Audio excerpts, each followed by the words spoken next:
Dengan izin Allah Subhanahu Wa Taala, hari ni kita dapat Assalamualaikum, selamat pagi. Hari ni aku berada di Sportiza Kelang. Dengan izin Allah Subhanahu Wa Taala, hari ni kita dapat buka kecawangan ke-25 di Kelang. So hari ni klinik berjalan selama 3 jam dari pukul 8 pagi hingga pukul 11 pagi. Ini surrounding pusing sikit, agak ramai juga dari crowd dengan parents.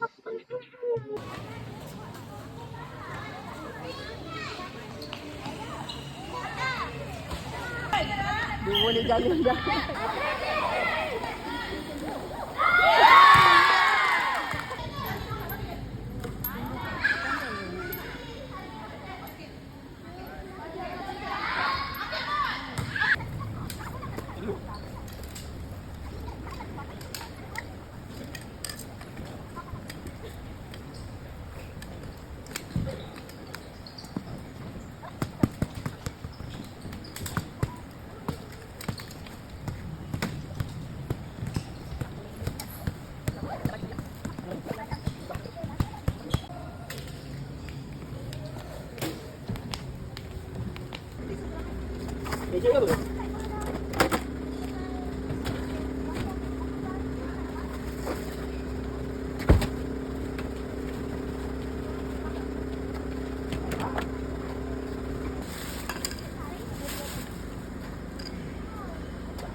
Ni syukurlah respon daripada parent-parent pun masih alhamdulillah, walaupun kita tak ramai ni klinik, hampir memberansangkan lah, hampir sepenuhnya lah yang sertai. Untuk klinik baru kita akan stop sekejap lah, memandangkan raya haji nak dekat awal bulan Jun.